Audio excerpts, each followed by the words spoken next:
I'm David Gillentine. I'm the Associate Pastor of Metropolitan Community Church of Las Vegas, Nevada. I have been in that position for over 12 years now, formerly ministering in California, various MCCs in California. I have been in MCC ministry for over 32 years now. Here in Las Vegas, I've been Associate Pastor for all these 12 years, doing a host of ministering, activism, lots of things involved in being one of the pastors of our church. For me, a very fun part of my job is that I receive the calls from people asking about commitment ceremonies, what MCC calls a Holy Union. I get a lot of calls about weddings. I am registered with Clark County, that is the county which Las Vegas is in. A minister here has to be registered with the county in order to legally perform weddings, marriages, and it's one of the funny things here we talked about. Everywhere else that we know of, if you're recognized by your body, your faith community, you are legal to do those ceremonies. But in Nevada, it's big business. And we've tried to teach Nevada that they lost out when they refused to do gay weddings, refused to have lesbian and gay couples, allow them to marry. Would have been great influxes of money into our state that needs it, like everyone does, of course. But I still do. I get a lot of requests for Holy Unions. I do sometimes 2 a day. That's rare, but I have just this year in March, I had 2 on a Saturday in March. And we get calls. They kind of are seasonal, but when it's not so hot here, more in the fall and in the spring. So I've done many of them and enjoy doing them. Also, I have been with my partner for 18 years. Tomorrow is our anniversary of being together 18 years, and Dwayne and I had a Holy Union in California in 1991, and October 5th of last year we went to MCC in San Bernardino and we got married, and our families were there present celebrating. And so Dwayne and I are, at least in California, legally married. So, and in Nevada, we are dealing with some of these things. Nevada has limited the questions passed, state referendums put before the voters, and they've defined marriage within the state constitution. Like what's happened in California over Proposition 8, we were disgruntled and discouraged that churches within their church bodies, they raised money to pass what was question 2 here, which is comparable to the question 8 in California. So we have continued the fight. We have Nevadans, gay, lesbian, bisexual, transgender folks, our communities have been battling that for a long time too. We are thrilled that recently our legislature overturned Governor Gibbons' veto of domestic partnership.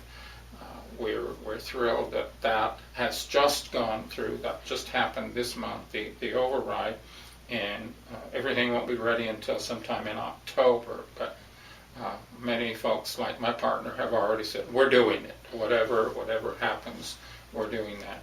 We congratulate SNAPI, which is the group that mostly puts on our gay pride events, and those happen in Southern Nevada in May, early May, to do them before it gets so hot so we can have things outside. SNAPI, the Center, Progressive Leadership Alliance of Nevada, many other groups that were in the forefront. I received emails from various of these folks asking me and doing the political work necessary to. And if folks don't know, that override passed by exactly the margin it needed, and one state senator from the Las Vegas neighborhood changed his vote. He is a Republican, and he had originally voted no. He voted yes, and a lot of he told us later that what swayed him was one of the arguments given was, well, we don't need it because that question 2 defined marriage, and that's what the voters wanted. And our side went back and explained, they stated in the campaign against this that they're not against domestic partnership. And so that kind of doing our homework was very helpful for us in actually being able to change a senator's vote. So, what is a domestic partnership, and what makes it different from a marriage? I think that's going to vary by state, and so I'll explain only what I know. We will fill out the paperwork, and we will be registered as a domestic partnership that will protect us within Nevada. A domestic partnership, if one of them held property, the other one couldn't just immediately be thrown out, as it would have been, as it is today. For example, if my partner owned a home and my name was not on the deed or the whatever, his family or the state could say, you have no legal right. Domestic partnership is going to give us some legal rights within the state. It does not help, and does not help with U.S. immigration. That's federal. It does not help with filing with the Internal Revenue Service. That's federal. For different states, now Nevada has no income tax, state income tax, so we don't file that here. But in some places, that's going to be the difference. My understanding also is